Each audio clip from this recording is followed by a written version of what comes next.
Sticking to the source material has been a debate that has existed ever since the creation of Earth, and is a question that still leaves many people guessing what the correct answer to it is. There are many timeless, classic questions that we still don't have answers to, with some of the most notorious ones being, what exists beyond the end of the universe? What does 0 divided by 0 equal? And most importantly, should anime always stay true to the manga? Well, today we're gonna add a little bit of flame to that question with the topic for today. Yo, what's going on, everyone? Great seeing you back in another video on the channel. Last week we went over a little bit of an anime that branched off into its own original story in Fullmetal Alchemist 2003. This week we are going to go over a similar, albeit weirder situation in the anime Tokyo Ghoul. One of the most popular anime of all time, though let's just say it's not popular for the right reasons, because it is definitely one of the strangest situations I've seen so far in anime. We'll get into that later though. If you don't want to get spoiled in this video, then make sure to go either watch the anime or read the manga. Honestly, I would suggest the latter. Just trust me, okay? You'll have a much better time, I guarantee you. Alright, but without further ado, let's jump into the cesspool of the Tokyo Ghoul case. I want to start off this case with something positive, and what better way to do that than with the first season? The season that had me hooked almost immediately, and the season that really had me wanting more of this shit.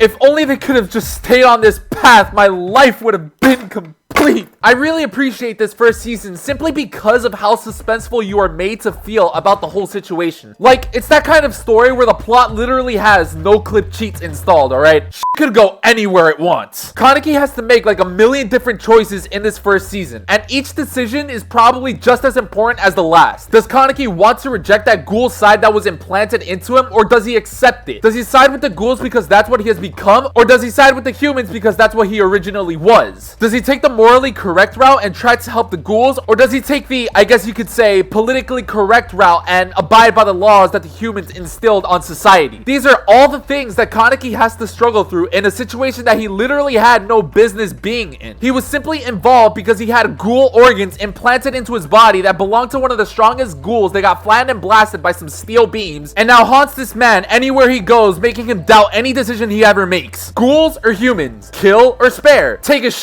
or take a piss? This season has a constant battle between being morally correct and politically correct by that society standards in basically every scene, and it is awesome. You have scenes like Tsukiyama kidnapping and trying to cannibalize Kaneki and trying not to cream himself in the process, and you start thinking, yo, ghouls. But then you see the scene like the death of Hinami's mother getting killed by someone who's also trying not to cream himself, and you find yourself just sitting there thinking, okay, humans. At all times, you can't help but feel sympathy and also anger towards both sides, until we finally get to the last episode of the first season where Kaneki comes to accept his ghoul side, unbinding those shackles in his mind, telling him that being a ghoul is a bad thing. The opening starts playing, and I knew before watching the fight that this episode was going to be one of those moments that just sticks with me for the rest of my life, as it served as maybe not the best, but definitely one of the best season finales I've seen in a long time, finishing a season that I truthfully consider a masterpiece. A lot of you watching this video may disagree with me on that, and I can definitely see why. Don't worry. Tokyo Ghoul is the only manga that I read. I'm aware that there were many things that were cut out and changed, like the whole escaping with Banjo situation, where and how Kaneki got captured, and even how Kaneki's hair changed from black to white as a result of the stress he was under from Tamori's torture. But I still absolutely loved this first season. Even going back to get the clips to make this video gave me goosebumps remembering how great of a time I had watching this show. The only shame about all of this is that I can't say the same thing about the season that follows. Tokyo Ghoul Route A. You know what? Hold on a second. Hey, do I really have to talk about this? I'd rather talk about a horse's ass. This season is what you get when you take a discarded idea and try to use it in your own show. This season was an absolute mess from start to finish. There is a reason why Sui Ishida discarded the alternative idea of having Kaneki join Aogiri Tree for the manga. It's because it doesn't make the slightest shred of sense. Let's try to make some sense out of it though. Tell me, Kaneki, why did you join Aogiri Tree? I have to do what I can to get stronger.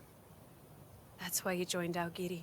So let me get this straight. You're saying that the reason you joined Aogiri Tree, a criminal organization that wreaks havoc on humans and ghouls indiscriminately, the same group that prosecuted you to try to kill you, the group that tortured you mercilessly in every possible way, you're saying that you joined them to get stronger? As if there weren't like a million different ways to get stronger in this world. Go to the gym or something, lift some weights, or better yet, how about you do what you did in the manga and form your own group with Banjo to try to stop both the CCG and Aogiri tree. Like, nothing anyone does in this season makes the slightest bit of sense. Kaneki's fight against the big guy here in that prison was probably one of the most meaningless fights that I think I've ever seen. Toga decided to go on a 3-episode marathon just to do absolutely nothing at the end. There were also so many crucial things that were unbelievably cut out of the anime. Going back to the big guy, Shachi, his story both before and after the fight he had with Kaneki completely cut out, making the fight again meaningless. You remember how Rize was supposedly easily killed by those steel beams? Well, in the manga, it's revealed that she is alive and was captured, something that the anime omitted completely, and as a result of it, left watchers of the show thinking that she actually died back then. They even cut out quite possibly the most important fight in the whole Tokyo Ghoul franchise, which was the Kaneki versus Arima fight. A fight in the manga where Kaneki had to eat part of Hide to regain his strength, and a fight where it's shown that Arima doesn't kill Kaneki, but instead causes Kaneki to lose his memories and become who we would know as Heisei Sasaki in Tokyo Ghoul Re. All of that cut out by a black screen. I understand that the anime wanted to go in an original direction from the manga, kind of like what Full Metal Alchemist 2003 did, but if you're gonna go for an original direction, then at least commit all the way to making an original story. Because the way it went down, it looked like they wanted to make an original anime series, but ended up trying to put it in reverse 3 episodes in, but it was already too late and ended up running over the franchise in the process. And as a result, you end up creating a show that makes no sense, so many things are cut out, and set up the 3rd season to be one of the most confusing experiences to ever exist, because guess what? Piero adapted Tokyo Ghoul Re as if nothing in the season prior had happened and tried to steer the series back to the manga to try and fix it, but in reality, that's just the secret formula to get the biggest fucking mess the anime community has ever seen. And it's really a shame because I actually enjoyed Tokyo Ghoul Re. Sure, it wasn't anywhere near what the 1st season was, but I still thought it was fine. But that could just be the fact that because of Route A, I was forced to read the manga, so I went into Re with the manga already read. Therefore, I wasn't confused by anything that happened, as I'm sure many people who haven't read the manga were. So if you haven't read the Tokyo Ghoul manga, please go check it out for yourself. It's the only manga that I've read, and yet I know that there aren't many stories that could top this, because if the anime didn't veer off in a weird direction, then as a whole, Tokyo Ghoul would have probably been in my top 5 greatest anime of all time. Ladies and gentlemen, thank you for watching this video. I hope you guys enjoyed it. Thank you for leaving a like. Thank you for leaving your subscription. Let me know down below what you think about Tokyo Ghoul in the comments. Did you love it? Did you hate it? I'm curious to know. Also, let me know what video you think I should make using the My Anime List link in the description as a rubric. Any character you think I should go over, any series or topic you want me to discuss, just type it down below in that bar and submit it. Peace out, you dingleberries.